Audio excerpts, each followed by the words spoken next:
Welcome, everybody. It has come down to the last week of the season to decide who is going to take our championship for season number 6 of the ARC IndyCar iRacing Series. We are live from Watkins Glen International here on the bright simulated hills of iRacing in the just south of the Finger Lakes region of New York. Once again, Keegan Scott bringing you the action today, as well as a special guest in booth, James Williamson, from the track to the booth. Happy to get out of the heat today. Oh, definitely. I'm very looking forward to this. After 11 wonderful rounds, it all comes down to this. Charles and Andrew, 15 points between them. At the end of today, one of them will be able to say they are the IndyCar champion. And it is a very, very close battle. Let's bring up the points here so you all can see what we're talking about here. Now, there are a ton of potential winning scenarios for both of these drivers. The simplest one is if Charles wins, Andrew has to finish second, regardless of how many other bonus points Charles gets.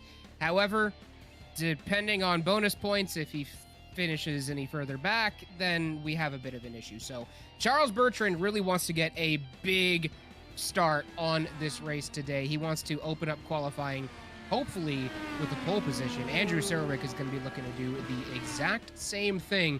But the first person who we're going to be taking a look at here is going to be the number 34 of Charles Bertrand. He is rocking that beautiful livery and going out for his outlap now. James, Charles Bertrand has always been one of those guys who's been really, really great on road courses. And Andrew, notoriously, not the most amazing on road courses, but this is one of the road courses that he says he's good at. Yeah, his road race is obviously not as good as oval racing, but tonight, championship on the line, you know full well he's going to put out all the effort in to make sure he's right up there. So it's just going to be a wonderful battle, hopefully. I mean, the first thing is now in qualifying, Charles just needs to try and get that pole position, get that 1 point, and just give himself that little bit of a closer grasp on the title. Yeah. And Charles actually just starts his first lap, followed immediately by Andrew. A couple cars back there as well. We'd like to highlight someone who has been part of ARC from the very beginning, but this will be his last race with the league. And that is last season's champion and last season's race winner here at Watkins Glen. That is David McCourt, the number 55. He will be retiring from the ARC IndyCar iRacing Series after this season. He's gonna just go and do our endurance races when he has the opportunity to do so. Just going to look to focus on other things, but thank you, David, so much for everything that you put into this league. Yeah, you can't speak highly enough of the guy, of what he's done in the background and also what he's done on the track. It's going to be a big loss for the series, but you wish him well, and hopefully maybe he'll come back one day. I certainly hope he does. I'd love to see him out on the track again. His dominance last season is legendary, honestly. He just win after win after win. I think he only lost one road course last season. That was the very first one of the season. And you can see right there, just behind Andrew, how slippery this track is today. Oh yeah, I mean the turn 8, turn 9 combination is very treacherous at the best of times. Turn 8 you can really snatch a break, and turn 9 the transition off the boot onto the main circuit is always catches out the back end as well. So it's gonna test these drivers in qualifying. As Charles Bertrand puts up a lap of 1:27.4, and that is a quick lap. It's a very good banker lap, and Andrew's second up, and he's half a second behind already. So Charles is not messing around already. No, Charles Bertrand is very, very quick out there. Current top 5, Bertrand, Serwick. Oh, sorry, just as I was saying that, Bertrand, Barrett, Serwick, McCourt, and Norris is our current running top 5. I'd expect some of these guys are going to come in probably after this lap and take a new set of tires and try and get out there and run another qualifying gambit. Yeah, I think most will just do one lap. If you do a second lap, you generally lose 2/10 off the bat because the tyre degradation on those reds is so high here. So you basically have like one lap to get your time in. Bit of a traffic jam going into the bus stop as well. So just one of those things you got to avoid.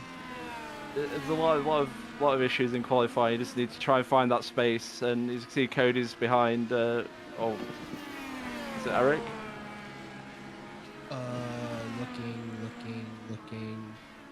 Whoa, Cody going for a Oh, ride. Cody. That's gonna be on the inside wall. That's another one of those corners. Number Yeah. 7 definitely catch you out.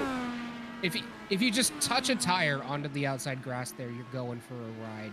It takes a lot to be able to catch that type of thing. Oh, definitely. There's very few pitfalls around this track with corners that look very inviting, but then tighten up on the exit and can really drag you into a wall.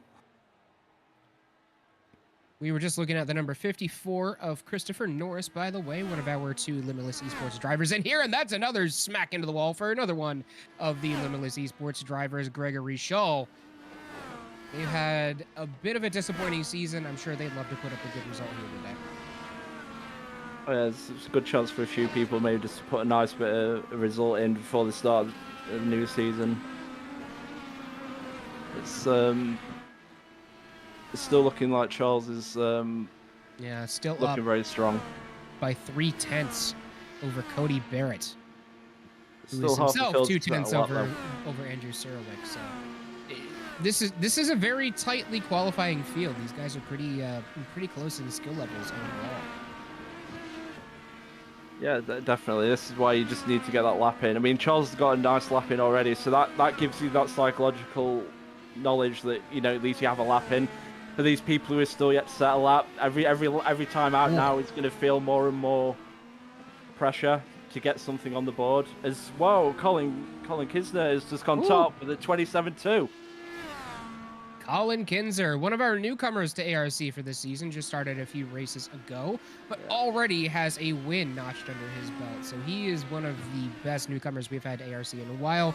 Maybe can carry the torch from David McCourt's dominance from last season and see if he can repeat David's dominance during next season. Oh, on board with Charles. That early. Yeah, on board with Charles Bertrand again. He's going to try and make another run at this. Hopefully take away that pole from Colin Kinzer. Yeah, he really needs to. The bonus point, obviously, then he can hopefully control the race, and that's what he needs to do. He just needs that win. And then that is what Andrew does. But if he wins, then he knows he's giving himself the best shot off the bat. Yeah, he technically doesn't control his own destiny. Andrew does. Andrew just has to finish second or better, and he wins the championship, period. Charles needs to finish X place and get a little bit of help from wherever Andrew finishes, but he can really do himself a big favor by getting the win. Best way to do himself a favor, or getting that second place, is going to be probably the most reliable way to make sure Andrew does not catch him. You'd have to wonder if his race mentality going to be to risk it, because it's kind of like, say, he's on the back foot, he is the underdog, he's the one chasing, so he's the one who needs to put the performance in at the highest level today. Andrew obviously needs to do his thing, but he has a lot more leeway and wiggle room compared to what Charles is going to be working with. And it's also a matter of just that mentality. I mean, you risk it if you get to that point in the race where you've got to risk it, but you've got to be so absolutely mentally you've got to be mentally tough just to be able to race in a situation like this, because you can imagine 1/10. Charles was 1/10 off Colin Kisner's time there. That's crazy. 100. That's 100. 100. Sorry. Oh my goodness. It's heating up. The track or the series? Because I'm pretty sure the track is also heating up. I think they're helping each other heat up at the moment. Last time I saw a track temp, yeah, there it is. 101 degrees. It's actually cooling off a little bit from where we started off the practice session. Andrew Cerwick actually running off track at the carousel there. Going to have to make another run of the lap. Yeah, it's going to be interesting with the tyre strategy, especially on those reds. They do not last, and in these temperatures, it's really going to be a case of being very gentle on them and trying to get the most out of them. I think most people will be going for 10 to 12 laps on them, and it'll be the final stint when you can run the lower fuel. I mean, it's going to be 14, 15 laps, two sets of blacks, and then you take your primes at the end, or you can take the primes in the middle if you fancy that. But it's it's pretty much locked. The tires really are a big factor in today. Yeah. 40 laps here today, folks, and let's bring up the F1 graph of what's predicted to be the fastest. But predicted to be the fastest is going to be starting on the primaries, second stint on the primaries, and then the last 10 laps, the third stint on the reds, because of the exact thing you said there, James, was just they're able to run lower fuel on that last stint, get the most out of those reds that they possibly can. Yeah, I mean, on the red stint, the key is on the outer loop, you can take it flat, but when it comes to that, you just need to maybe take a few percent off the throttle and just sort of give yourself that bit of extra life, and it'll pay dividends at the end of the stint. Because it's going to be, I'll tell you what, when you get on the reds, you think you're Superman for a lap or two, but they drop off very quick. Oh yeah, very quick indeed, especially on track times like this, and especially with such a those left sides. Given how Watkins Glen is, those left sides are going to be hurting by the end of the lap, because you've got a couple really hard braking zones and hard turns going to the right. So those left sides, especially the left rear, that's where you're going to see the most degradation. And going through places like the carousel, that's going to be a giant problem. The first turn of the bus stop, turn 1 even, is going to be a problem later on in that red stint. Oh, definitely. It's going to be interesting to see how they all handle that scenario. So we're waiting for someone to do put in a lap at the moment. Yeah, currently holding steady in the overall qualification. Cody Barrett actually is in the pit. I'm not sure if he's going to go out and try and take another run at it. He's going to have to come out here pretty soon if he does try. But we are currently watching the number 49 of Austin Armstrong in that Aero McLaren, or sorry, oh no, that's the 46 of Colin Kinser. I'm apparently dyslexic, James. Well, there you go. It's always good when you find these things out midstream. Excellent. But Colin Kinser... At least I can speak English sometimes. Well, you're doing better than me there, so that's good. We're going to be a great team tonight, I feel it. But Colin Kinser now, he's going through the bus stop, he's into the outer loop, and he needs, if he's not on his out lap? No, he's actually, yeah. He is on his out lap. No, this is his hot lap. He's already done his out lap. We were on board with him when he was doing his out lap. He was heating his tires up. He's gonna try and put in a faster lap than he had previously, because I bet 100th of a second is a little bit too close for comfort. Oh, definitely. It's looking very neat and tidy so far. That's not even really 100. That's 8 milliseconds. It's 8 milliseconds. Oh my goodness. Interesting. Colin takes a lot of the runoff there. Generally it's a bit slower doing that, but he's come out nicely at the turn 9. Turn 10's flat, so he just needs to make sure he maximises how much he uses here. I don't think he's going to improve off of that one. He went really wide on the exit. Well, it's coming to the line now, and he did improve. So he's put 1.5 on Charles now. But can Charles respond? That's the question. 10th and a half. Yeah, there was definitely time left in there. So Charles now just needs to try and get that perfect lap, and maybe he can usurp Colin here for the pole. Well, Charles is in the boot at the moment. He's getting ready to finish his lap. Just a couple more turns to go to see if he is going to be able to beat it. Gotta be... You don't really have to focus on the exit there too much, but this one you've really got to focus on apexing late, get a good run out, which he does. That looks perfect. I haven't seen all of that, but what we're seeing is look very, very good. He rounds the final turn. He gets a little wiggle there on the entry. That might have affected him. Maybe, but these Indy cars are designed to wiggle a little bit. Crosses the line. Oh my goodness, are you kidding me? Oh my word. 100th again. Maybe even closer. 6 milliseconds. 6 milliseconds. 6 milliseconds off the pole. This is going to be a battle between Charles Bertrand and Colin Kinser the entire race if this keeps up. Colin Kinser could be the spoiler today and hand Andrew the title. Andrew comes across the line. Cannot improve. 127.7 is still his time in P4. P4's Andrew's probably pretty happy with that. He's ahead of David at the moment, who's not really where I'd expected him. I expected him to be fighting Colin and Charles. Yeah, honestly, Me as well. I was kind of expecting David to be up there. I mean, he had the pole last season when we He raced here, so didn't. I'm kind of surprised. You know who had the pole last season? Oh, it was you. It was. And then we'll not talk about anything else about that race. Please don't. I was in that race. Oh, jeez. Yeah, is the optimal term there. I was in that race for about 8 corners. We all had great days that day. Really. This is why we're both in this booth. It's safer. Because we can't drive. All right, checkered flag is out. Following Andrew Surowick as he attempts to better his previous time. He is one of the last ones on track at this point. We still have a couple other people, stragglers throughout the field.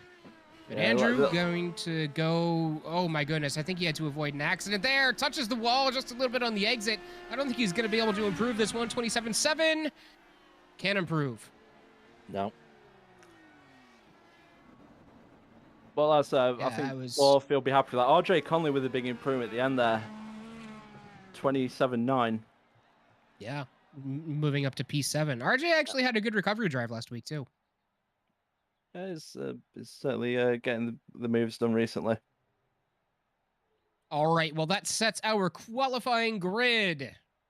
Rolling off in P number 1 is going to be Colin Kinzer by 6 freaking milliseconds over Charles Bertrand, who will be starting on the outside pole, not where you want to be going into turn 1 here at Watkins Glen, but I mean, if you can start up front, that's going to be great. He's just got to be able to beat Cody Barrett, who's starting P3 into the S's, and he should be okay.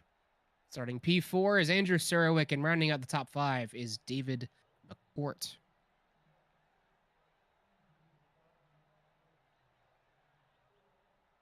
That was a very intense session. I can't even imagine how the race is going to go now. I mean, geez, Colin and Charles are going to be putting on a hell of a show, I reckon.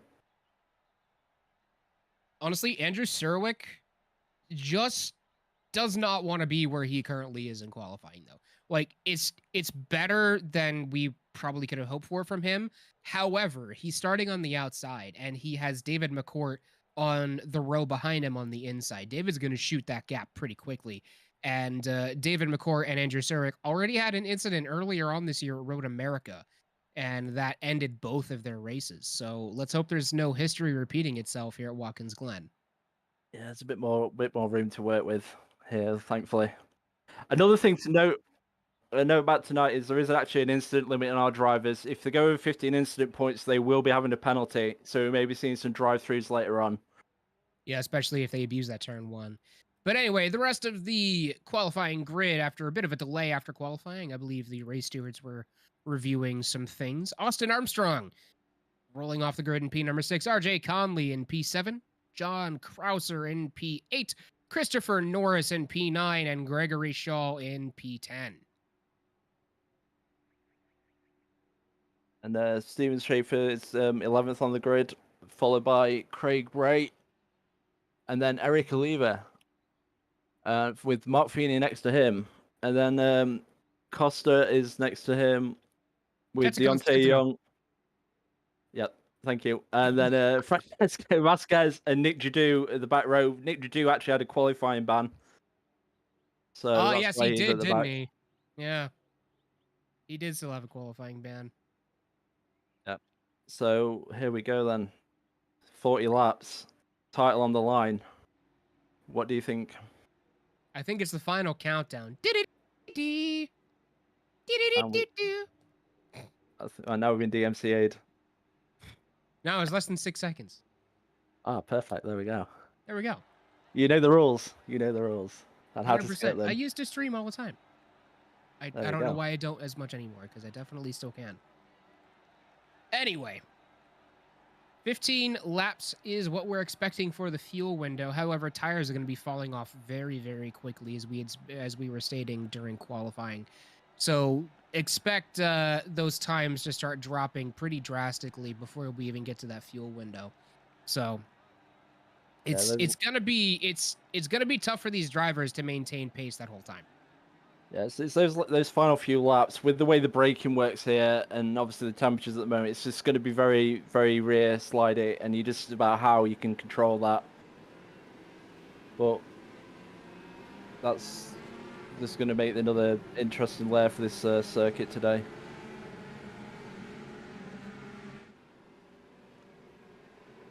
Well, folks, like we said, this is our last race of the season here at the Apollo Racing Club. IndyCar iRacing Series will be taking a break for a few weeks after this race is done to reset the season as we get ready for season number 7.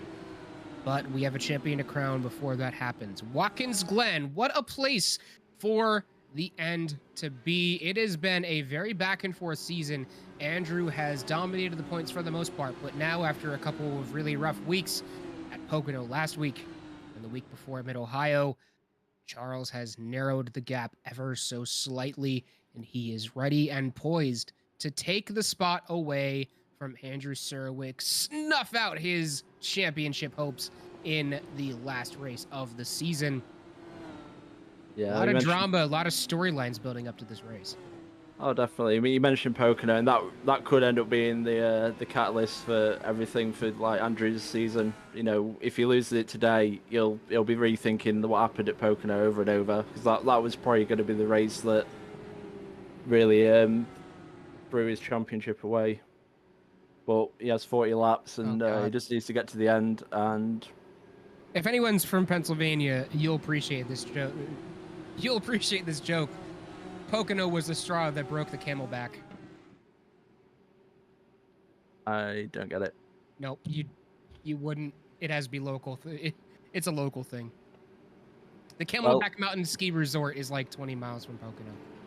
Ah. Are you happy that I was told it said that? No, I had to explain a pun. That's never good. I'm gonna be retiring after this this cast. I didn't know I was that bad that I forced you to retire, but there we go. Yep. I'm ashamed of myself. Imagine it's stuck in a booth with me for an hour. All right, coming out of the boot now. We are in the heel and going up the chute. Only a little bit longer before that pace car is going to peel off onto pit road. The field will be in the ready hands of Colin Kinzer, pole sitter, by 6 milliseconds over our championship contender, Charles Bertrand. Turn 1's going to be the first danger zone. We'll see if Charles and Andrew can both navigate it safely.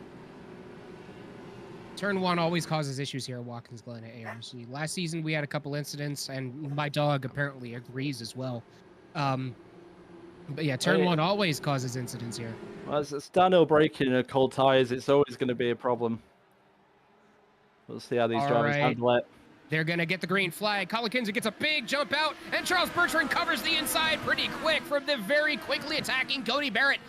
Andrew Surwick jumps there up into P3, going to follow Charles Bertrand really closely through turn 1. Looks like everybody's able to get away clean for now as Colin Kinzer gets a big jump over Charles Bertrand, who just has to cover off Andrew Surwick. They are 2 and 3 going into the backstretch. Yeah, great start by Colin to get a nice little jump on Bertrand, because the inner loop is the first overtaking opportunity for people, even in cold tyres when it's very dangerous. Charles has done what he needs to do. He's managed to maintain at least his second. Andrew's probably very happy. He's sat on his rear now, and he's just got to try and manage that. Keep Cody in the pack behind him, and then hopefully as it goes along, he can just keep in the points range that he needs to take the title from Charles. And Charles Bertrand kind of needs to wait, try and potentially overrun Colin Kinzer. He needs to be able to get that bonus point for leading a lap. I'm assuming Colin's gonna jump out to a pretty big lead here, because Colin Kinzer is really, really great on road courses. But Charles Bertrand is gonna have to go for the overcut on the pit strategy, so he can hopefully get a bonus point out of it. Yeah, I agree with that. He just needs to try and get as many bonus points as he can. But Colin's got a second on the field already after lap 1. We've seen some great battling further down in the pack. That's the battle for, yeah, that's the battle for fifth. David McCourt going to pop up into 5th. take it away from Austin Armstrong, but Austin Armstrong is staying surprisingly fast through turn number 1, but he will finally relinquish it. And Austin Armstrong, might I add, in the most confusing livery of all time. Is it the half Charles, half Andrew car? Yeah, it's half Charles, half Andrew. Nothing like a bit of a BAR love. 100%. So he did manage to hang on there. Oh, no. He's in the wall. He's in the wall. And that's Austin's race destroyed. Oh, no. That's Austin's race and his front wing destroyed. He's going to have to take a tow and a fast repair for that. That's unfortunate. He was looking good there. But that helps David. He's now in P5. He's trying to chase down Cody. He's second behind at the moment. Not a good omen for either of our 2 championship leaders, as he had both of their liveries, and now he's out. So it's the Red Bull sacrifice. It's the Red Bull question all over again. Oh my! One engine blew. Will the other one blow? It never does, though, unfortunately. It did once already. Just not this last one. I wanted to do it last week. God, are you a Ferrari fan? No, I'm even worse. I'm a Hamilton fan. Oh, ew, get out. Too late. The door's been locked. Hamilton's overrated. Go Russell. Okay. Russell is a great driver himself, so I'm not surprised with what's happening. It's a shame that the Mercs are so off the pace. Yeah, they're a bit underpowered this season. It's a shame. We got. Is it Eric Lee trying to make a move on the inside? No, he didn't. Looked like he was. Yeah, looked like Craig was trying to do something on the inside there, but he just got tangled up and had to lift, and just did not have the speed to try and make a move into the bus stop there. But in other news, back up front, Colin Kinzer does not have that full second gap anymore. Charles Bertrand very slowly reeling him in at about 1/10 of a second per lap here. So we can probably expect to see Charles Bertrand in striking distance here in probably about 3 or 4 laps, and he's really going to be able to get a big slipstream off of Colin Kinzer to help with that. Yeah, he's just put the fastest lap, so he's sort of trading times with Colin. Is the drop in Andrew by about 2 or 3 tenths a lap, but Andrew's probably quite happy at the moment. He's still got the title. Well, the problem is if Charles Bertrand is able to... Ooh, Vasquez. We just got confirmation that he wrecked somewhere in the course. We'll get a replay as soon as possible. Oh, yeah, that's a big one. That's actually... Oh. What happened here? Yeah, that's Steven Schaefer. And looks like they just touched on the exit, or did he just... Oh, no! Steven Schaefer just in the exact wrong place at the wrong time. Yeah. That's what turn 9 does to people. It's very easy to loop it there. Yes, and then unfortunately sometimes you do get caught up in the collateral. So that's the thing there, though. Up front, you know, Serwick, I'm sure he's happy about rolling in P3 right now. But if Charles is able to get up there and get past Colin, that's a big task for Andrew to get, because if Charles is able to win this race, Andrew has to finish second to take the championship, and it's going to be a big ask to get past Colin. Oh yeah, I mean, I think Charles knows that if he does get past Colin, then he's going to have a very good chance of end up claiming the title at the end of today.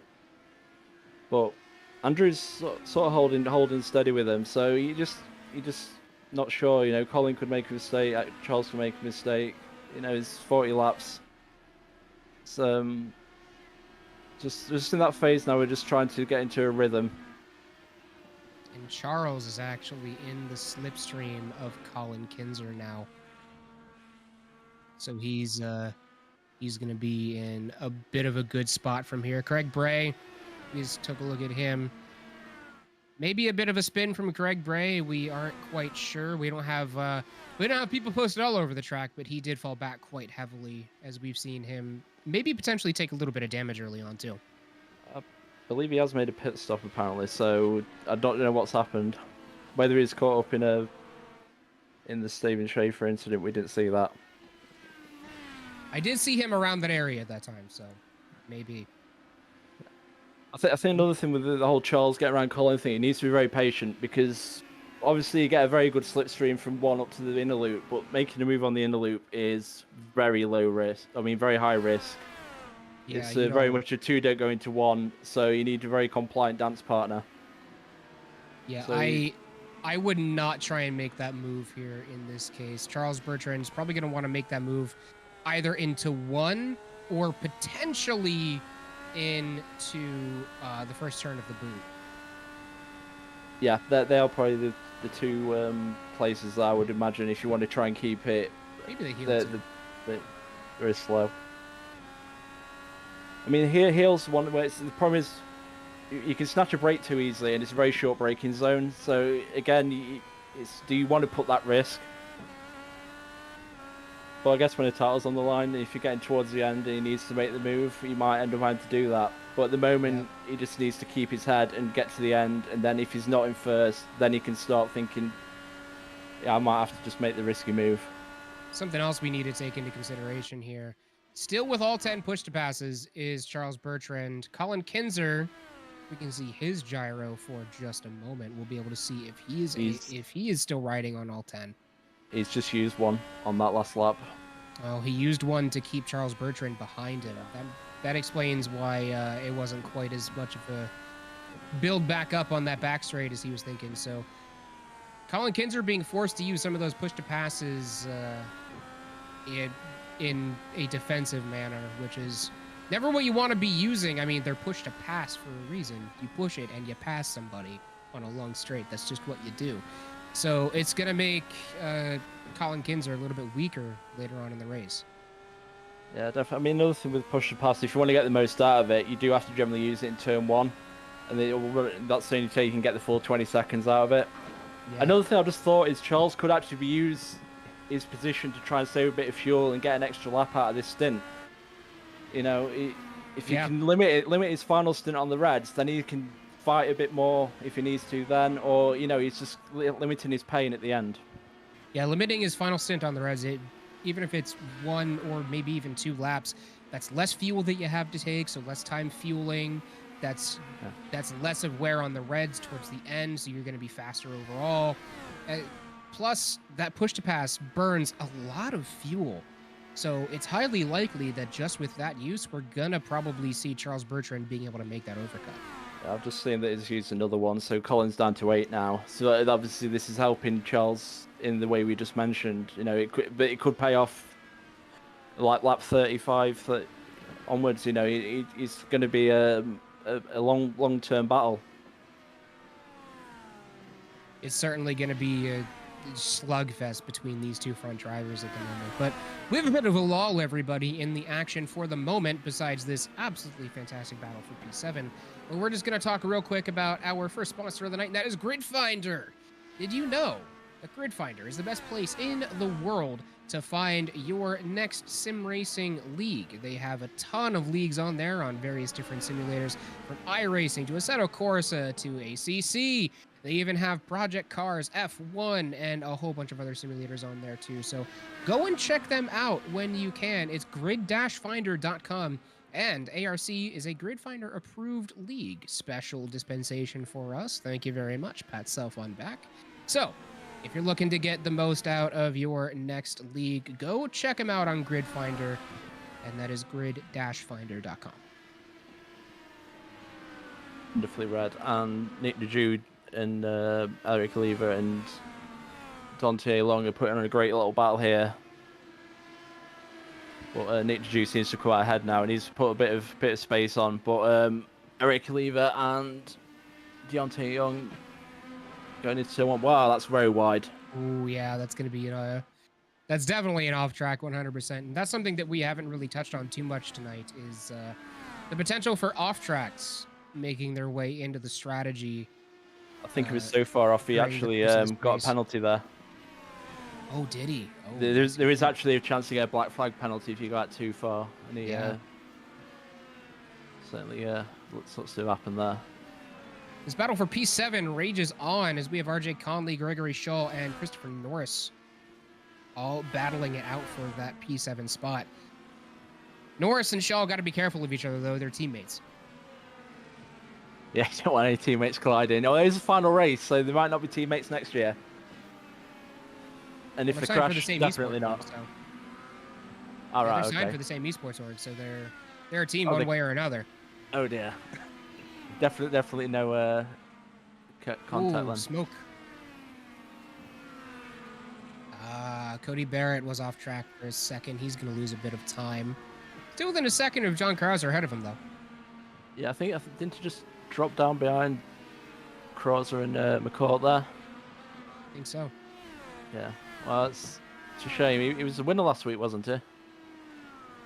Yes. Yeah. Yes. First win in IRC as well. This battle up front starting to get a bit more heated. Charles Bertrand now within half a second of Colin Kinzer pretty consistently, even with Colin Kinzer dumping push to passes out there. Did he use? So I unfortunately can't see the push to pass usage. Did he use it this lap? Colin's on 8 still. Charles has used one at some point. And he's on 9. So they're both trading a few. I think Charles just kind of needs to hold out here and not use his push to passes yet, because if we get to a later point in the race and he still has a bunch of them left, he can just start dumping them in, especially for like the first 2 laps on reds. Absolutely throw all your push to pass into those. Yeah, I mean, when I used to do this, I usually used to use them on the few out laps after the pits. You get the most out of them then. Yeah. But it just needs to hold. It just needs to keep close and then try and jump him at the pit stop. Speaking of pit stops, we are on lap 10. They should be coming up here in about 6 or so laps. Yeah, I'd be interested to see if anyone employs a strategy of going in a bit earlier, or even running the reds in the second stint. I could see Andrew Serwick going in for an early pit, trying the undercut strategy. Yeah, oh yeah, that's definitely potential. I mean, the thing is he's there. He's only 2 seconds behind. That's not bad. I mean, Colin and Charles are putting on a great pace, and Andrew's certainly matching it, not dropping too far off. So if either of these two make a mistake, any contact, he's going to definitely capitalize on that. So it might be in his best interest to go for the undercut and try and just run a different strategy than these guys, because he's 3 seconds back, which it's not a lot, but he's been consistently losing ground to both of these drivers. Like, he has them in sight, but kind of just barely at this point. So yeah, I mean, look at the laps. It's a case of Charles and Colin are in the 29s. Andrew, David are both in the low 30s. But I mean, we haven't mentioned David, and I still haven't met anyone better at dealing with the outlaps on the cold tires than David, and that might help him either jump Andrew or even get onto the back of Charles and Colin. He's that good on those outlaps. He makes so much time up. And he's only 5 back, so he's definitely not out of the fight. We're at the point of the runs where the tires are starting to wear out a little bit, so we're going to start to see these differentials in time start to kind of stagnate a little bit as these drivers roll a bit closer to the same times one way or another. Yeah, that's a wild cam. I do like that cam. It's a case of hanging on to, just hanging on now. The rears will probably be screaming a little bit. You just try and keep the braking under control, because that gets a bit tougher. But these drivers are doing all right so far. Even still, last laps for Colin Kinzer and Charles Bertrand still in the mid to high 129s. And that is still only about 0.2 to 0.5 or so off of their best times. So these two drivers are still putting on an absolute clinic. Oh, definitely. I don't imagine how intense it is for those two in the cockpit. It's just absolutely relentless pace.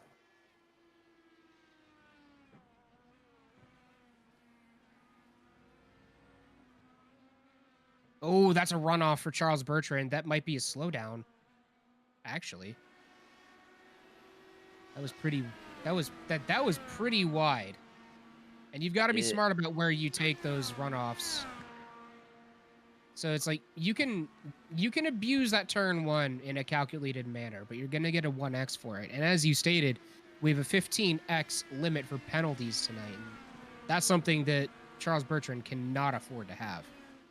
Yeah, you mentioned this G there. I mean, running wide at turn 1 is 2/10 faster.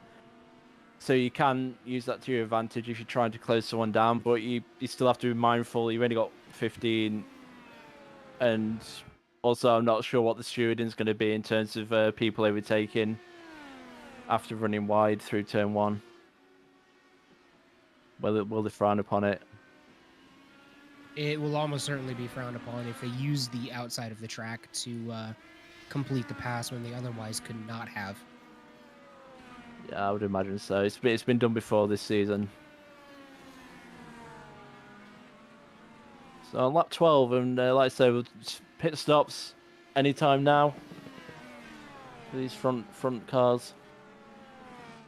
I could honestly see Surwick not this time by, probably the next time by. I could see him jumping in and going for the undercut, maybe trying to take. Well, no, actually, that wouldn't make any sense for him, because then one way or another he'd have to run longer on reds, and that's not what he wants to do.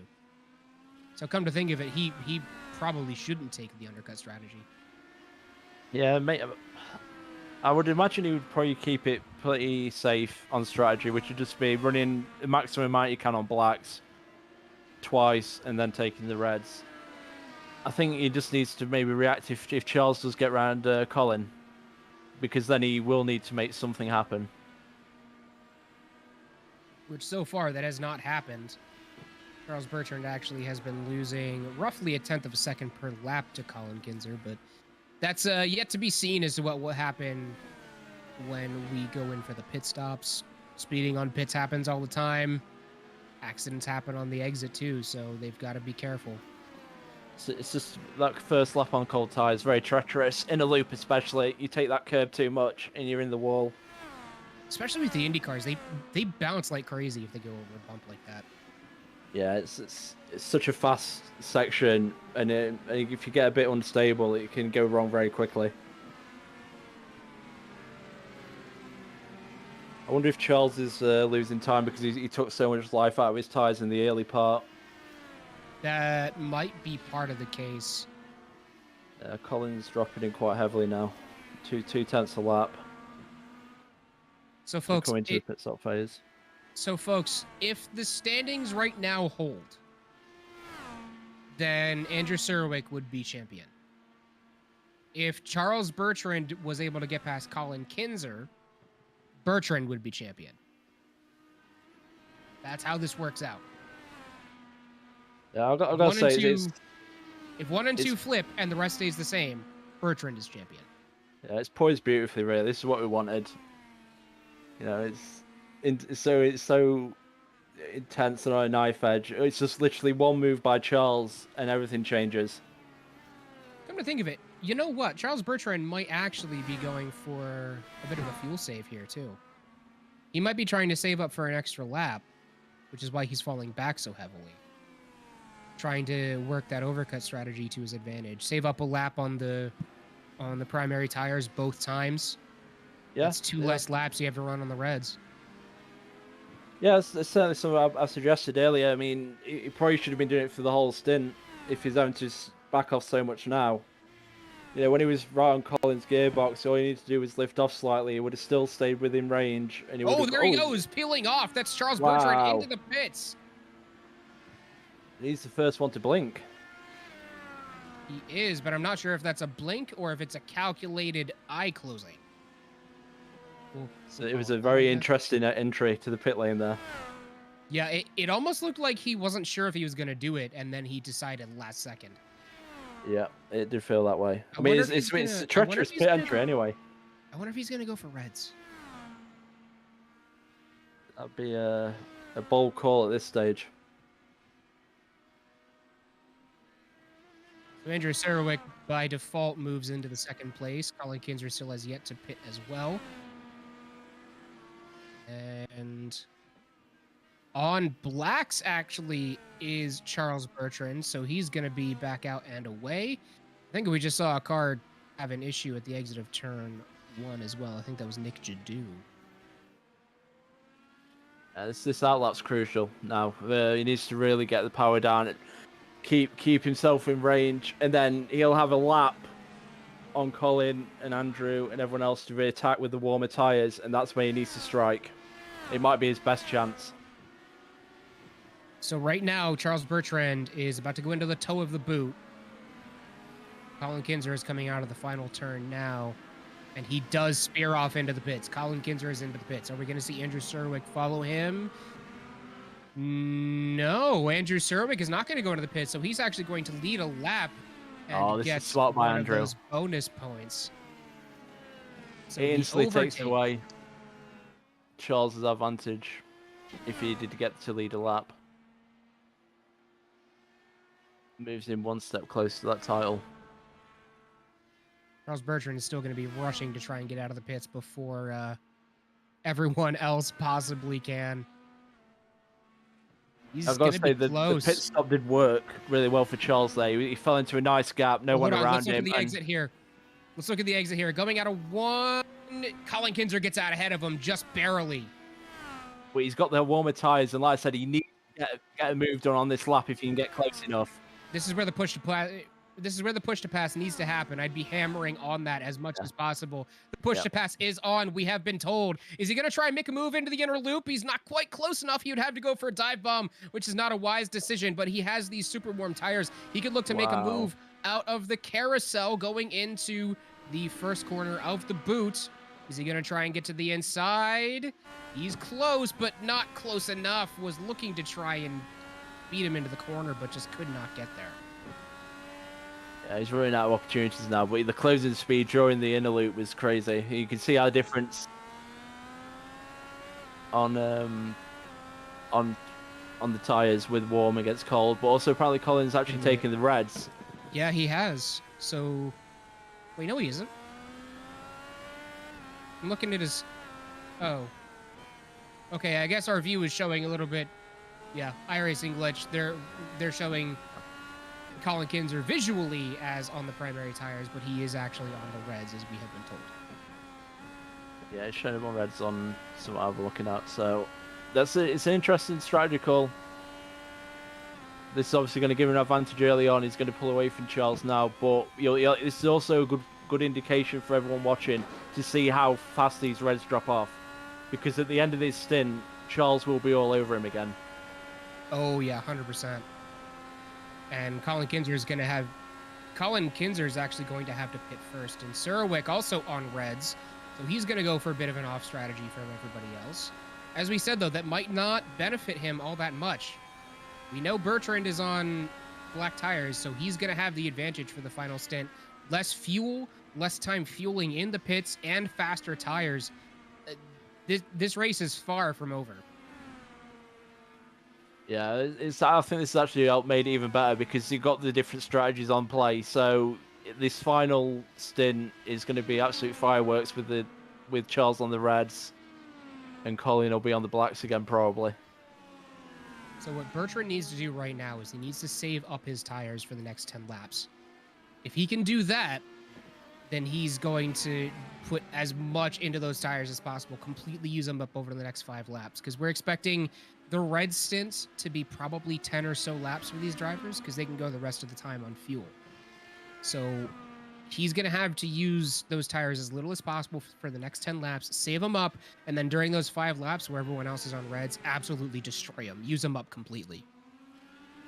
I'm not sure if he's following your memo there, because he's did a 29.14 on the last lap and a 29.41 here.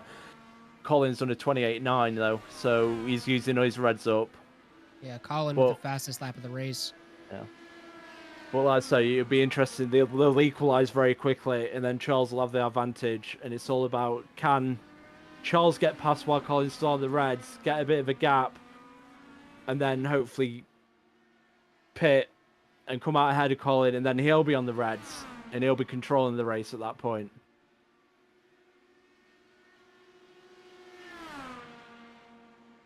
Not to be a bad omen here, but last season, Andrew Sarowick was in a similar position going into the final race. Sorry, second to last race, actually. It was at Road Atlanta, and he made a crucial mistake going into turn 2. Andrew Sarowick has been in these positions before, but pressure has gotten to him before as well. Yeah, it's pressure on both these drivers is high. I mean, it's a very easy track to lose it, but at the moment they're both just absolutely keeping the car pointing in the right direction at a really good pace, and the laps are winding down, and the title's still up for grabs. Yeah, no, this race is far from over, and you can imagine how frustrated Andrew Sarowick is right now. He knows that on his just pure pace, the best he's gonna come out to in this race is third, and he has to sit there and run as best a race as he can, as flawless as he can, and just pray and hope that Charles is not able to get past Colin. Indeed, actually, Andrews just put the fastest lap of the race at 28.3. He's definitely not holding back on those reds. Not at all.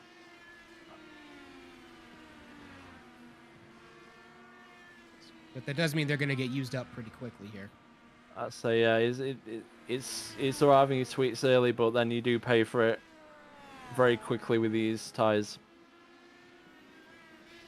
But what Andrew's sort of in that situation, like I say, on pace, he's probably going to finish third, so he needs to try and do something. And if that's really rag out the tyres... That's Charles Bertrand in the wall! That is Charles Bertrand in the wall! Andrew Sarowick goes by him, and that right there is going to end the championship run right here. Charles Bertrand ends it in the toe, out to the outside, cannot hold it.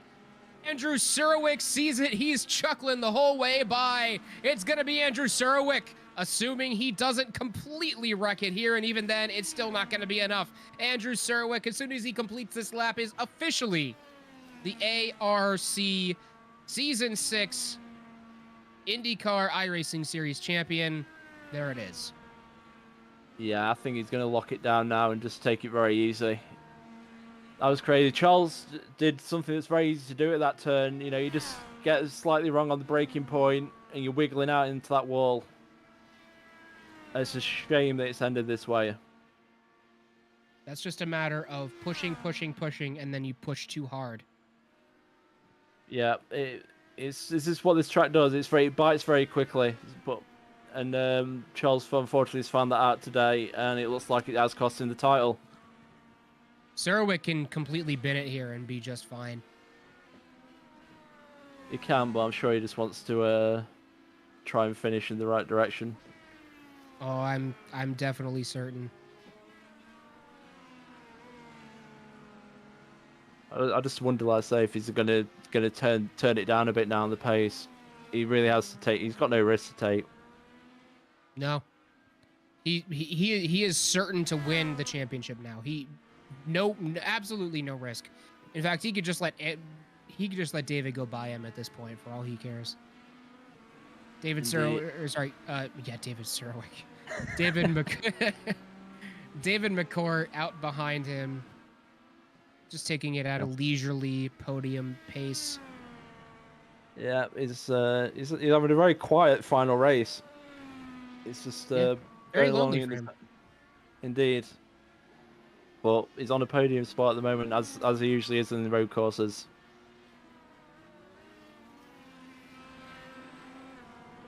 It's just, I wonder what was going through Charles's mind now. I mean, he's so close. He's been so consistent all season. What's going through his mind now is just finish the race. He's only a lap down, but that's still just that is more than enough to put him out of contention. But he's just gonna want to kind of tool around and collect his second place for the season at the end of this race. I would imagine so. He's got on the reds for what it's worth now.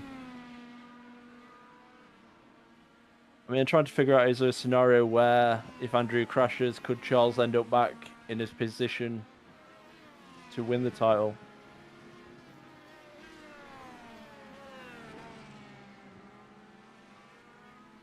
Look at the mass. I think he probably needs a top 3. So now he needs a lot of craziness. Yeah, like I said, he is realistically out. Literally, everybody in front of him would have to crash. Well, and somehow I don't see that happening. Neither do I. But you know, you have the miracle on ice, and we could have the miracle at Watkins Glen. But believe me, this track is far from ice. It is 100 degrees. Think they're selling ice cream? Sometimes that can feel like ice depending on what car you're in. But still.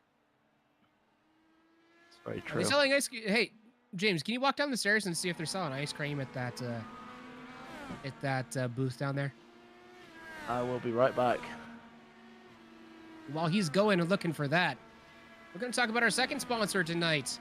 And that is Driver 61. Did you all out there know that the most prolific, most awesome, most fantabulous, superfragilistic XP Aladocious driving school in Europe has entered the sim racing market? That is right.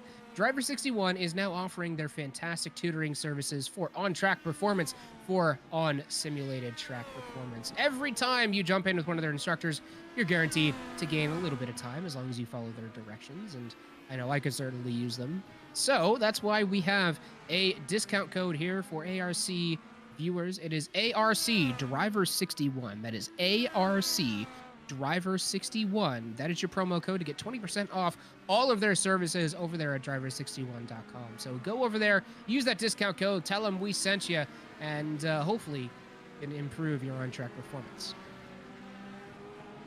Hey James, I see you're back. Did you get me some ice cream? Fortunately, it got melted and eaten. Melted and eaten? Yes. Was there like a dog licking it off the ground? Because I mean, I've seen a couple dogs around. Cute husky over there in the stands. It was indeed that husky. It's giving me the eyes right now. Of course it is. It's always the husky. Indeed, you have the very tricky dogs. Very loud dogs too. We could hear it in the background earlier. Anyway, this is a good battle though for P4 here. John Krauser and Cody Barrett. Oh, Cody Barrett's gonna get just to the inside of him coming out of the S's. Cody Barrett going to look to make the move stick into the inner loop, and he will. That's going to be Cody Barrett moving up to P4, but he goes wide. That's going to be John Krauser retaking that back just as quickly, and Cody Barrett goes off track and slaps the inside of the carousel wall. He's going to have to probably pit for some repairs. Yeah, I thought he had the move done, and I thought they'd been compliant with each other, but unfortunately Cody got a bit too wide, probably a bit too much speed, and like I said, it's very easy to get very... swirly through there, and he's paid for it, unfortunately. We'll see if he has to actually repair, or whether he can carry on and get to the pits on his actual stop lap and just pick up whatever repairs he needs there. There's our man looking to round out the podium if everything goes to plan as we have so far. David McCourt actually right up the back of Charles Bertrand at the moment. I'm sure Charles would love to get his lap back, but somehow I don't see that happening too easily. I'm sure he'd love a safety car also to be a thing in road course as well, but that's not going to save him today. No automatic safety cars on road courses for this league. We should probably do that for the ovals sometimes. There is the man in first place who has just been running away with this race tonight. Colin Kinzer. An absolute mad lad on road courses. He's going to be the one to challenge next season. We saw David McCourt's dominance last season where he won every road course except for one. This is going to be the one in ARC right now who could possibly repeat that feat. We've seen Andrew Surwick take away a lot of the ovals this season as well. I think only missing 2. But yeah, when you can just dominate Andrews this year. Yeah, he is the self-described oval alien of this league. Can't argue with that, unfortunately. Colin's just putting up a wonderful race. You know, the pressure's off for him now, really. So I'm sure like I mentioned, Andrew can back it up a little bit. Colin can also do that. He's on the reds, so he can just sort of time out the stint. You know, doesn't need to press. He doesn't need to push. You know, he's not. I've got Charles all over him. He's just free now to run a nice safe pace until he has to pit for his final stop.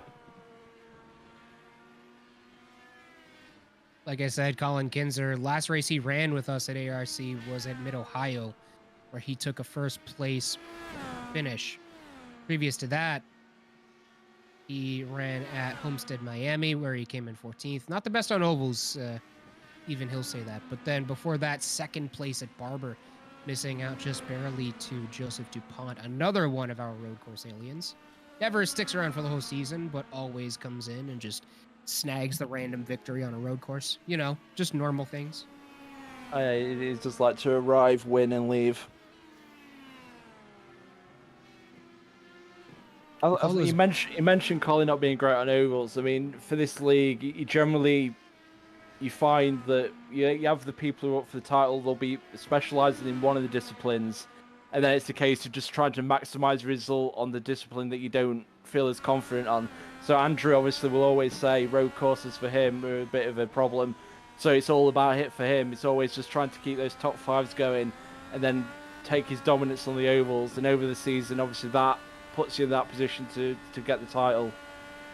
Honestly, though, I would say that you're in a better spot if you are the specializing in road course type and then trying to minimize the damage on ovals, simply for the fact that ovals, one oval to the next is generally easier to adapt to, but different tracks have entirely different driving styles required, and if you can be just good on every single road course, you can probably minimize the damage done on ovals pretty easily.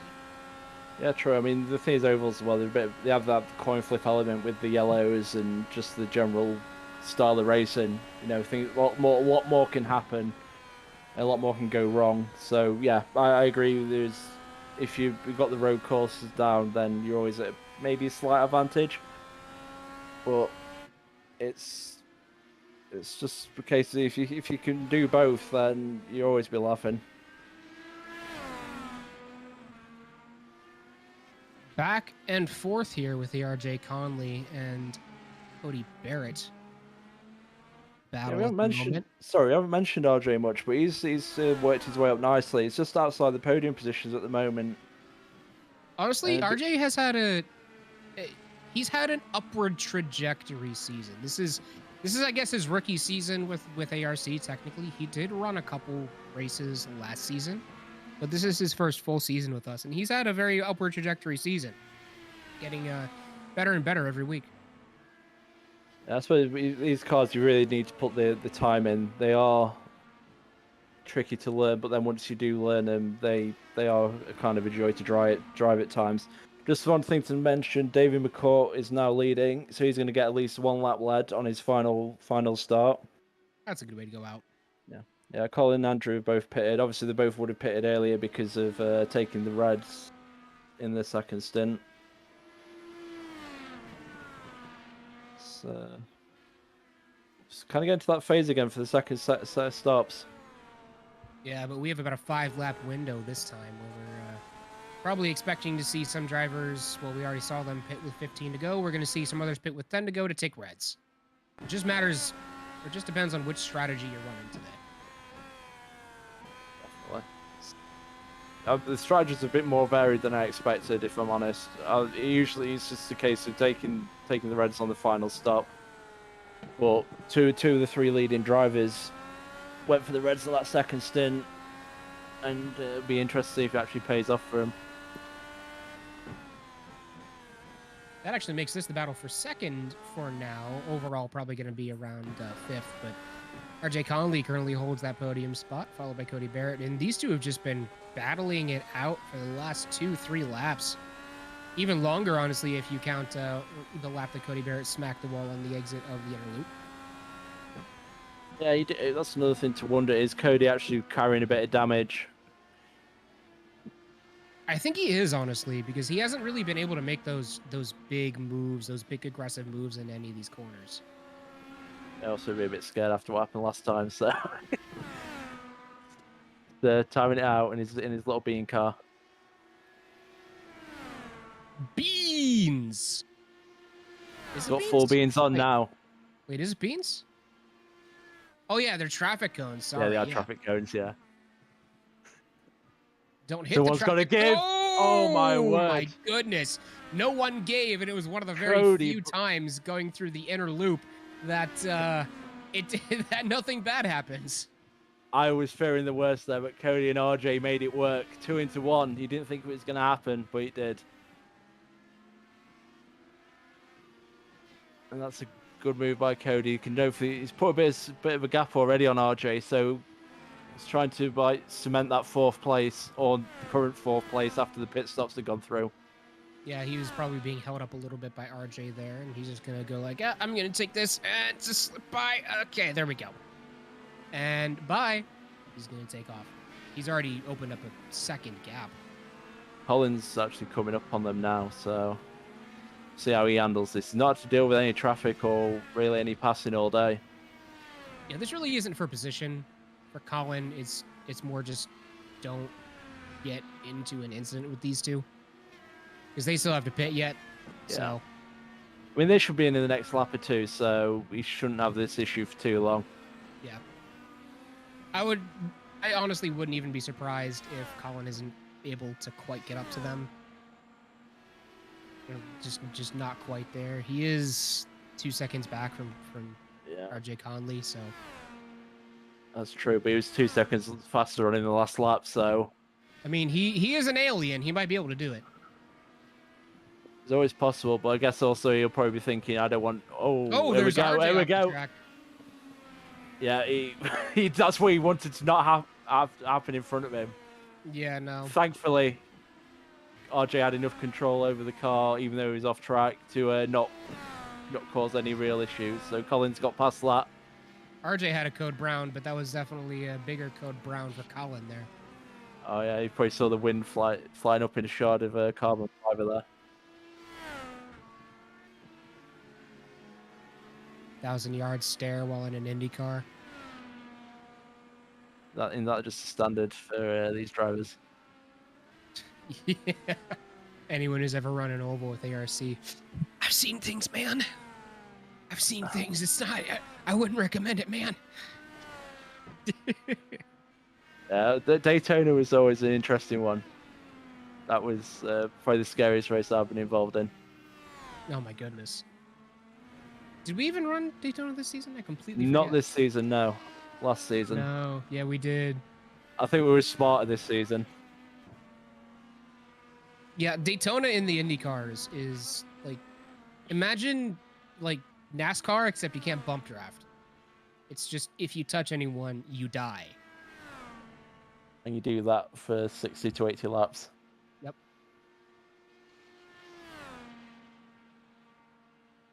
Fun fact, the F4 League actually voted on doing the Daytona Car 250 as the silly season race. So that's going to be 100 laps at Daytona in the IndyCar 2009. Ooh, Charles Bertrand, another wreck. Yeah, his day's gone from bad to worse, but at this point... I wouldn't be surprised if he just calls it a day at this point. Go eat a snack. He may maybe just, finish it out. But, yeah, it's a disappointing end for him. Yeah. David McCourt finally comes into the pits with 11 to go. It'll be 10 to go when he actually crosses the line, but led a couple laps out there. Good to see him leading at least a couple laps in his final race with ARC. Yeah, it's been it's been a very quiet race for him, but I'm glad he's been up there. He's been a wonderful driver for this series. Like I say, his road course racing and his dominance is clear to see. And unfortunately, it looks like Colin's going to take that mantle for the rest of the drivers in the field. Yeah, he's gonna. This right here is a real passing of the torch moment. watching Really this is. You think this you got final rid race of between these David, six. and then another one shows up. Yeah. I mean, Colin Kinzer, when he's run at road courses this season, he's run at 3. Started at Barber, then at Mid Ohio, and then here, and he hasn't. Assuming he wins this race, which he's definitely on track to, he hasn't finished below second. That is huge. He's definitely one to watch for next season. If he can keep his ovals results up. He did Homestead Miami, and that wasn't great. It was P14, but well, he has a month end day to work on it, so if he so chooses anyway.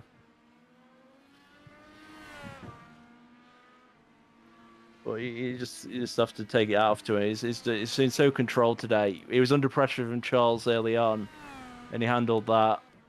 And now he's kind of getting to do the victory cigar laps since that ended. Yep. The fat lady is warming up her pipes at this point, getting ready to sing the praises of Colin Kinzer, who's looking like he's going to win the battle. But Andrew Surwick currently in position to win the war, assuming everything stays as is. I don't think Andrew Surwick is even mathematically possible to lose it at this point. I think like I say it was done after the first Charles incident, unfortunately. Indeed.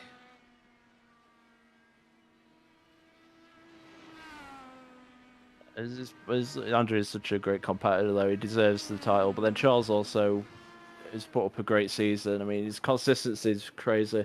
I don't think he's finished below the top 5 all season. He just unfortunately missed 2 rounds. So he's had no drop weeks. Yeah. That is just the most unfortunate thing. If I recall correctly, he didn't even miss them because it was his fault, if I remember correctly. One of them, I think, was his PC gave up. Yeah. And I don't know what the other one was for. Maybe it was the same thing. It was 2 weeks. But we might have a battle for second, though. As David McCourt and Andrew Surwick right on top of each other. I hope so. It's very much a staple of the series. David McCourt, Andrew Surwick battling for the podiums. Yeah, that would be a good way to end the season and end David's career here at ARC IndyCar. Maybe he does a couple races here and there in the future, though. I'd like to see him come back just to maybe defend some of those tracks that are near and dear to his heart.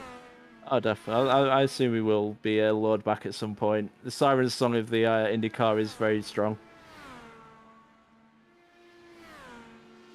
He's certainly closing the gap pretty quick here. Now down to only a second, and he is in slipstream range on that back straight. Wow, look at that. Gained 0.2 just there. He threw it into that inner loop there with no regard. He's on the reds, obviously, compared to the blacks for Andrew. So he's probably only got a few laps to get this done, and then the tyres advantage will dissipate. Especially with the pace he's turning at the moment. He's not holding back at all.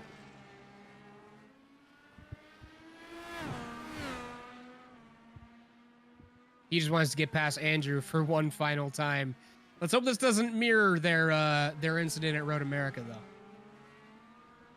though. I think they'll keep it clean this time.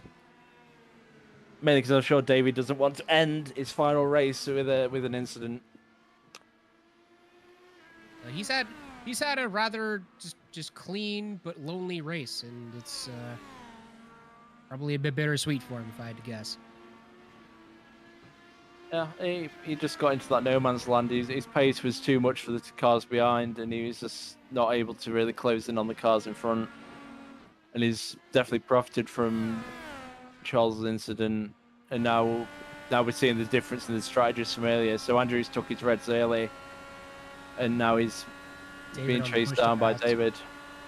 Yeah, David's gonna get Andrew here. He is on the push to pass, and Andrew's gonna have to kind of lift off. Yep, he's like, "Yep, you've got it. You're on the push to pass. Have it." Yeah, that was very much a no fighting team radio moment, even though they're not teammates. They're on the same radio chat, though. They are on the same radio chat. That's true. But Andrew, like I said, no risks. He doesn't need to take any risks now. He just needs to see that finish line, and then he'll be the champion. further back, I think John Krauser and Cody Barrett are battling pretty hard. Are they? I Oh believe. yeah. I Well, believe there's switched not positions. not super hard yet, but Cody Barrett is definitely looking to. Oh, wait a minute. No, Krauser took over the spot from Cody Barrett, or did it? I don't know. Oh, Krauser undercut Cody Barrett, and Cody Barrett's on the alternate tires now. Ooh, he's really closing in on that. He might be able to get him here into turn number 10. I think we've seen anyone do a move into turn 10 today. It would have been nice to see one there. That's a real gutsy place to make a move, but you can get it done. Yeah, it's again, some of the braking zones are very short here, so it's hard to get anything done unless you just throw it down the inside and hope that the guy next to you is aware of what's going on. Turn There we one go. He got a really great exit there, Cody Barrett. probably Just too barely great. just barely tips his nose out in front, dives down, gonna prevent John Krauser from getting a really good exit. That's not a block. He just put his car where John Krauser really couldn't take advantage of his faster exit of 1. And that gives him the advantage coming into the S's, but they are side by side. Cody Barrett is able to stay ahead. John Krauser is going to look to take him back along the back straightaway here, going into the inner loop. Krauser backs off and lets Cody Barrett have it. I think Cody's already laid his claim down to that corner. He's not going to lift at any point when he's battling. And he held station there. Now hopefully can pull away from John. That was John really had to get back in that turn there because it was his best chance with the slipstream and being so close. But now Cody's stretching his gap. This is an opportunity for Cody Barrett, actually. So Cody Barrett is only 7 points behind Matthew Rice, if I am reading the spreadsheet correctly, which I believe I am. Cody Barrett's only 7 points behind Matthew Rice, who is not racing in this race. So if he can get a good solid finish here, he can make it happen.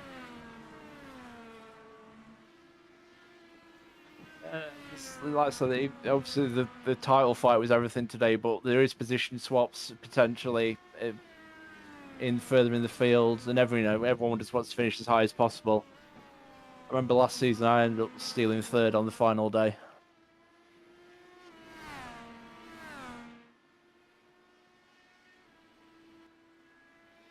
ARC is definitely the league of late season shakeups, as we've already seen with how the season has ended up. Oh, definitely. It's the drop week's kind of, he gives you that opportunity if you do make all the races to at least expel a couple of bad weeks. So it does keep things closer. And Andrew Sarovic has actually made every single race this season. I think he's pretty much done every race since this series began. He's been a stalwart. Sounds about right. I do remember he missed a Watkins Glen race a few seasons back because he slept in. Oof. That might have been one of the last ones he missed. He's going to go right from here to work and be like, hey, guys, I just won.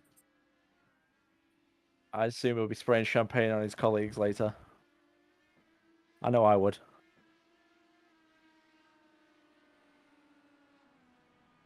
So we're 4 laps from the end. Colin's still holding that 4-second lead over David McCourt on his final start. It's going to look like he's going to stick that to P2, with Andrew following him behind into P3. And Andrew is the champion-elect at the moment. Andrew is starting to make that gap up too as David's tires start to fall off towards the end of this race. Yeah, he could strike in the last couple of laps, so his whole position depends how he wants to play it. I guess he has got the safety net of knowing that if he does have an incident, I think he's still champion. But I assume he want to at least get a podium to round out his championship winning season. I mean, he is in position for a podium, which I'm sure he's going to be happy about because he hasn't podiumed a road course since Spa. We all know what kind of a race that was. We do indeed. He is pretty handy around Spa. I know he's won there in the past. So yeah, I mean, Ooh, another attempt by John Krauser to get past Cody Barrett, and that's not what you want to see as a racing driver. Is just is just the driver in front of you teleport out of existence. The You have great no idea where defense, he's gonna Mo. end up. This is probably the closest battle on track at the moment. As you say, Andrew is closing on David. So the battles for third, so second, and sorry, the battles for second and the battles for fourth are the hottest battles on track at the moment. With 3 to go as well. Like I said, this league's all about late shake-ups. We could see a couple of shake-ups here. Now this battle is about half a track behind the battle for second and third. These guys are 21-ish seconds back. Yeah, we've got a nice little spread going on now with the field. That's usually how it ends up at the end of the day. Oh, definitely. Here's a question. Can Colin Kinzer lap Mark Feeney before the end of the race? I mean, he's right up his back end. He's like right on his gearbox. Then yes, I would say there's a 99% chance of that happening. The 1% chance is Mark Feeney just swipes right.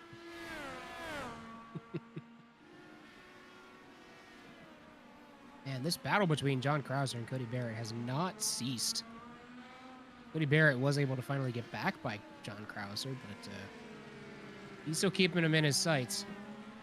Yeah. And meanwhile, up at that Cody's second and third battle, they're back to about 2 seconds now. Yeah, I was about to say Cody's had a very battlefield race. It's sort of the opposite of David's race. David's just been there in his cockpit tootling along like, where'd everybody go? To be fair, that's pretty standard for David McCourt on road courses. Unfortunately, he's usually in first, not second. Like I said, this really is a big passing of the torch moment for David.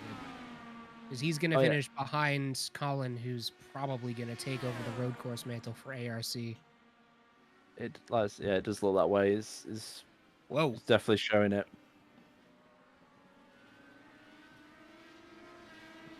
This battle is definitely raging on. no quarter given in the final laps here between Cody and John Krauser.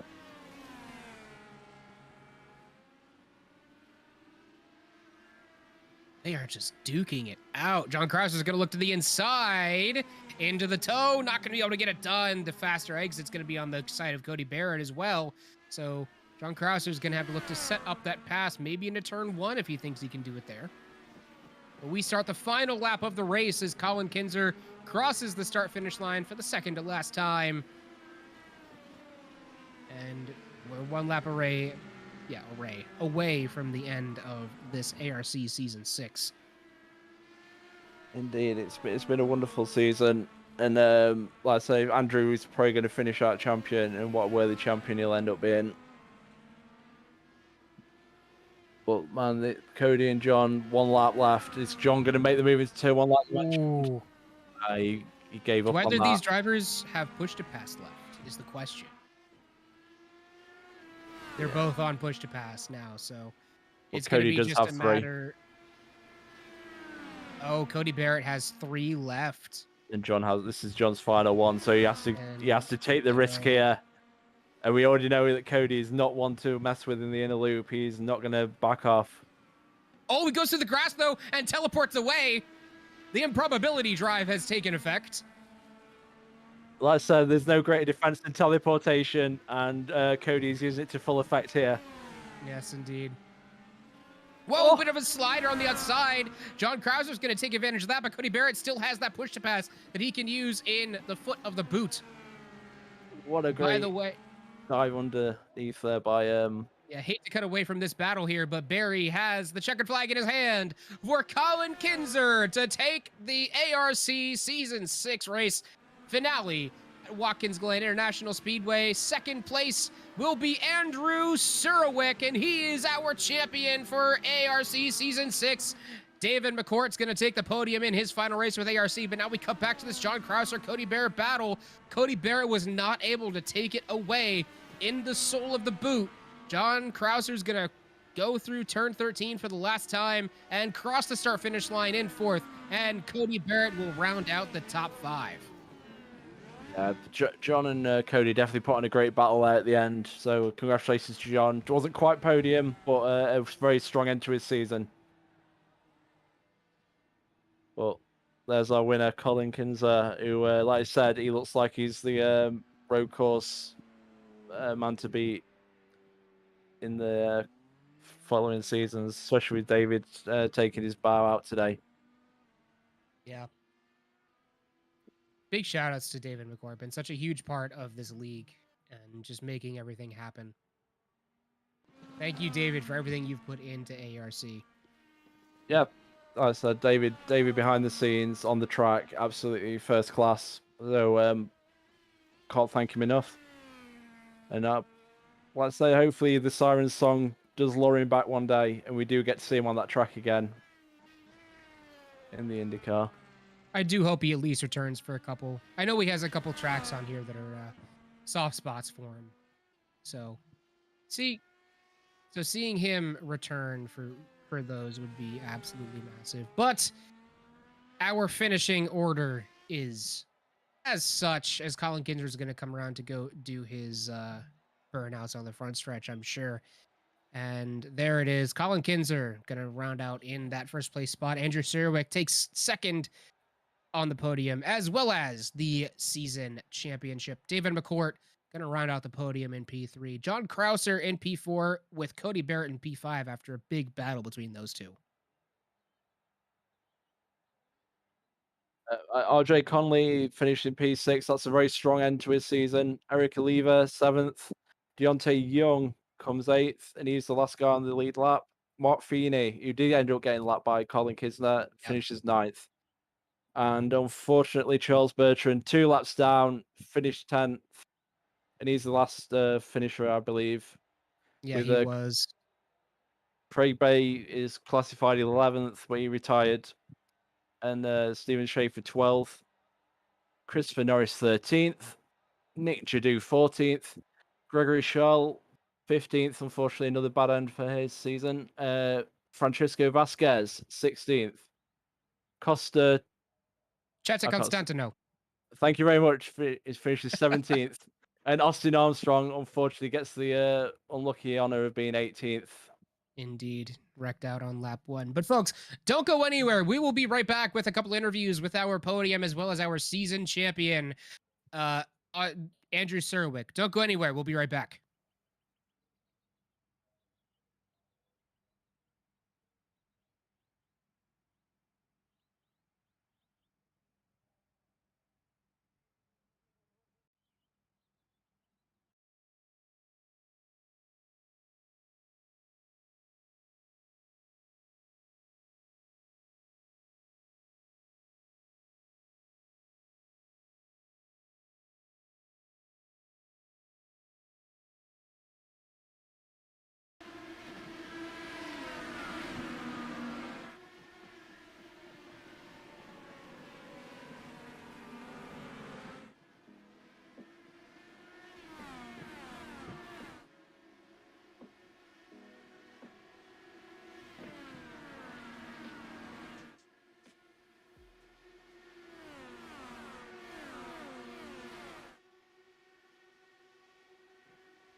Welcome back, everybody. We are here for the final interviews of the season after our season finale for the ARC IndyCar iRacing series at Watkins Glen.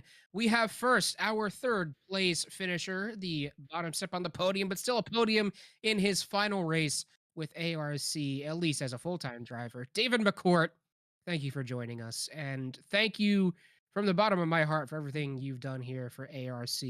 And good to see you lead a few laps as well as get a podium for your last one. Yeah, thank you. I appreciate that. And, it's been my pleasure over the past 6 seasons. A lot of great memories. It was a great race out there. I was really happy to be racing up there with Andrew, and ultimately he took it because I got involved in the incident. But super fun to be racing with him, and yeah, not a bad way to cap everything off. I was pretty pleased with that one. Well, David, we were kind of talking about on stream how this is kind of a little bit of a passing of the torch moment this race. It's been no secret that you've been really dominant on road courses in the past, and then the person who took the win today, Colin, has been dominant on his previous road course races with ARC. Uh, What's your opinion on this kid? I think passing the torch is absolutely right. It's part of the reason that I chose to retire is I think it's clear to me that I'm not the benchmark anymore. We've got guys like Colin, Charles, Joseph, and even Andrew. Has found some amazing pace over the past season, and yeah, I mean that's part of my decision to move on to other things, just because I don't think this league needs me to lead the front anymore. So, super strong drivers, and it's also amazing to see with Carl and Colin and Charles. Uh, how young they are as people. So they've got Yeah. plenty of sim racing left in front of them. So it's a super exciting time for the league. I'm super excited to see to watch along the streams of season 7 and going forward. Well, And yeah, definitely happy to pass the torch and just excited to see what these guys are going to do in the future. Well, we can't wait to have you watching us in the future. Now, just real quick to clarify for all of our viewers out there, you're not completely done with ARC as a whole. You're going to be doing like the special events and like the endurance team and stuff, right? Yeah, that's right. So you may still see me on stream from time to time for special events, but yeah, just taking a step back from regular competitive league racing for now. Do you have any plans to come back for a race or two here or there for IndyCar? Maybe there's a track I that you're really attached to. Maybe want to defend a win or something. I could be tempted. We'll have to see how circumstances go. So yeah, maybe this isn't the last one, but if it does turn out to be, super happy with how everything went today. Well, good to hear it, man. You go enjoy your podium and go enjoy a little bit of time off now that you're stepping away from ARC. Have a good night, my man. Thanks so much, Keegan. Appreciate it. All right, we're gonna go a little bit out of order tonight, folks, because our champion winner was in second place tonight. So we are going to go now to our winner of the race, Colin Kinzer. Colin, you just drove away from everybody today. Bit of a lonely race for you. Yeah, and definitely tiring. Foot was numb about 5 laps in, so I just needed to keep consistent pace and beat Charles. Well, yeah, I mean, it didn't take much to beat Charles after he put his car on the wall, which is super unfortunate because he was keeping really good pace with you there up through lap 20 or so. How much pressure did you feel from him breathing down your gearbox? Definitely a lot. I almost hit the bump a little too hard in the bus stop a few times because he was getting close Ooh. to me. But luckily, he crashed for my sake, and I just had to keep a consistent pace to stay in front of the guys behind. Well, we talked about a little on stream where you are looking like the one who's going to be dominant on road courses moving forward. I- do you think do you expect to be in contention for the championship in season 7?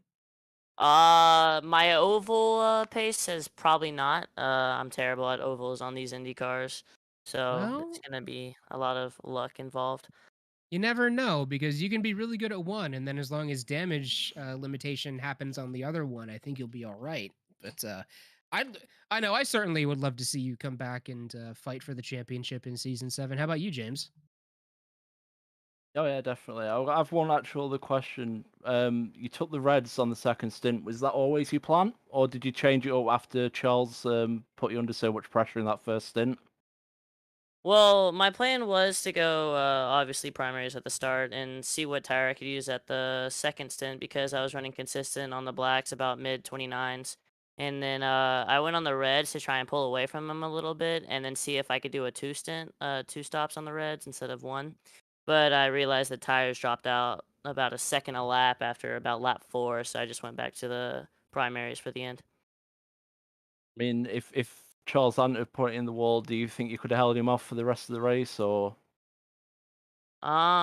He was on the black his second stint, so probably not. I mean, my tire fall off was absolutely terrible on those reds. So I think I may have had a chance to get him back on the final stint in the late stages if he didn't crash.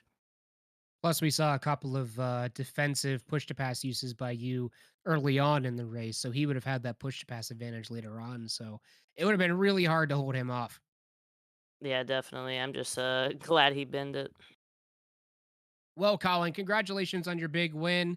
Anybody you want to shout out on stream? Anything? Nope. All right, Colin. Well, go enjoy your win, and we will see you in season 7, hopefully vying for that championship right alongside Andrew and Charles as well. Yep. Thank you.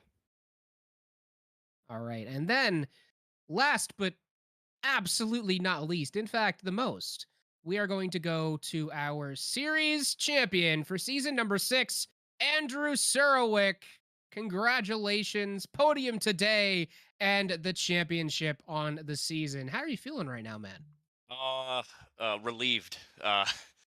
Just that's kind of an understatement there, but just real happy. Yeah, that was a tough one. Very tough season. Had ups and downs, but yeah, able to pull it off in the end. That was awesome. So, walk me through your mindset as you're coming around the toe of the boot and you see Charles in the wall up ahead of you. What are you thinking at that moment? At that point in time, I'm just like, well, that's not exactly the way I would prefer to win the championship, but I was at the same time I kind of just knew, all right, cool. I just have to finish the race now, and so I was just kind of uh, in my head just saying, don't screw up, don't screw up, don't screw up, You and didn't even actually have to finish. You had it as soon as he wrecked. yeah, pretty much. Well, mathematically, you did. Right. Yeah. Unless the entire field wrecked out for some reason and he would have been able to come up and take first again. But I don't know how that would have possibly in any sort of realistic way happened. Yeah, But it would have had to take an act of God for that, but yeah. Now, yeah. up until then, we were discussing it on stream how we could imagine how you were you must have been super super frustrated because it was no secret that Charles and Colin just had the pace all day. I mean, you did end up putting in the fastest lap of the race, but they had the pace just overall consistently all day. And and we can imagine you being just super super frustrated just hoping Charles didn't end up getting past Colin. What was your overall plan on the day if you were put in that situation? Well, I was kind of I was a little bit slow on that first stint. I took damage somewhere, don't know how I got it, but was able to get the fast repair on that first stop and had better pace the rest of the race, but yeah, I was just frustrated. I was just praying Colin just kept Charles behind him because that's what I needed. Otherwise, I'd have to pass Colin, and that'd be Good another tall luck. task. Yeah, because he is wicked fast, and I look forward to racing with him for a full season Yeah. next season. But yeah, it was frustrating for sure. But yeah, it was just trying to do what I could do and do what I do best, and yeah. So, have you ever won a NARC championship before? I think you have in the past. Yeah, I won 2 seasons ago, season 4. Okay, yeah, Kind season of 4. walked away with that one. Before David McCourt's just absolute dominance in season 5. Yeah, last season, Road Atlanta kind of binned it myself Yeah. and threw away my championship hopes, and I thought that's alluded to that on exactly what I stream. thought that's exactly what I did last week at Pocono. Um, but this time I still came into the last race in the lead of the championship. So, but yeah, it was yeah. So it was a good season overall. Good. Got to give credit to Charles. He put up a heck of a fight all season long, and also uh, big thanks to David for everything that he did for the league. I know this was his last race with us for now, so yeah. Well, good to see that you're a returning champion as well. And yeah, Colin's if Colin chooses to stick around for the whole season next season, runs every race, I think he's going to be your tallest task to try to overcome. We could see Colin pulling off David like dominance next season. So go enjoy your championship. good sir, and your podium, obviously, but I'm pretty sure that's not even the biggest deal to you. But congratulations on your championship, Andrew. Yep. Thank you guys so much, and thanks for doing the broadcasting all season. And I look forward to Thank see you you. guys in about a month here to start the season again. Congratulations, Absolutely. Andrew. Yep. Thank you, James.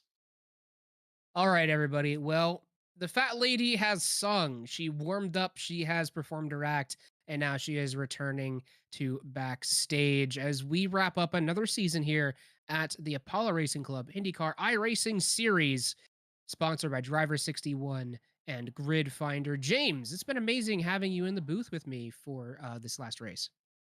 Yeah, thank you for having me. It's a thoroughly enjoyable race. Obviously, on commiserations to Charles, put up a great fight all season, and it was a sad way for that to end. Congratulations to Andrew. Another wonderful season for him and a great champion. Looking forward to next season. You know, we're gonna have, like I said, Colin. He could be up there. Charles will probably be coming back and for another run at the title. Can Andrew retain? We'll find out hopefully. And it's the exciting part because soon we're going to be voting on the tracks for the season. It could all be mixed up. So next couple of weeks is going to be very interesting to see what kind of season we're going to be looking at for season 7. Yeah, folks, if you want to follow all the silly season action, join our Discord. You can find them down below in the description on YouTube or in the panels on Twitch. But also, last but certainly, absolutely not least, I have to thank our amazing broadcaster who's been here for this whole season. Took it up on short notice at the very beginning, but has been absolutely stellar at everything throughout the course of the season. That is Alex Light, who is behind the scenes right now, putting on this whole thing for you all out there. Thank you so much to Alex for being here and putting on such a stellar performance. Don't know if he has his mic hooked up to the stream. I'd have to imagine not, but it has been great having him behind the scenes. And then as well, to all of you out there, thank you so much for coming out and watching the Apollo Racing Club Season 6 IndyCar iRacing Series right here on twitch.tv/Apollo Racing Club or youtube.com/Apollo Racing Club as well. Stick around, everybody. It's only 4 weeks before the start of season 7, and what a madhouse that will be. We will see you all then. Goodbye, everyone.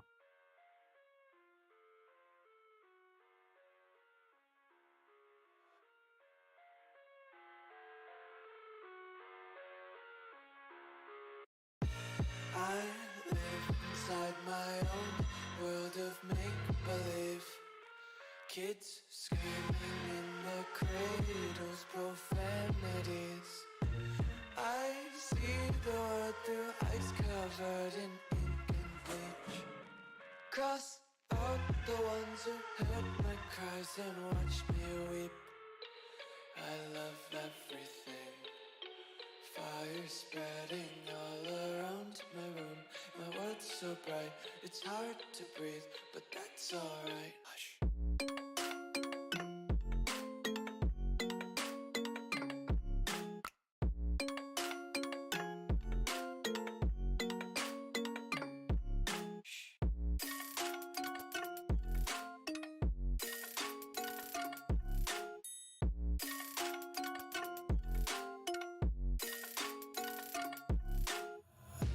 Take my eyes open to force reality.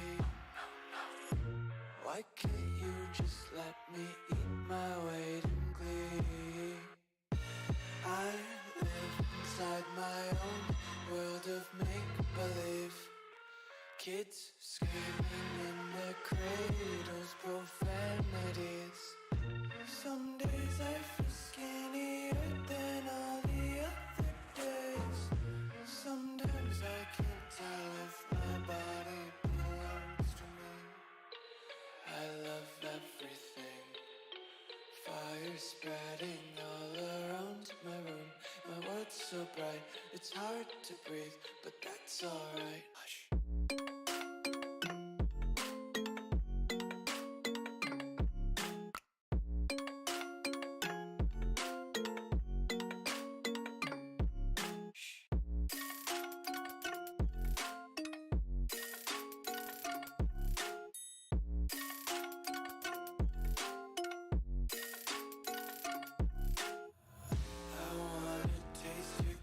Hold your breath and feel the tension. devils hide behind redemption. Honesty is a one-way gate to hell. I wanna taste consumption, breathe faster to waste oxygen. Hear the children sing aloud. It's music till the wick burns out.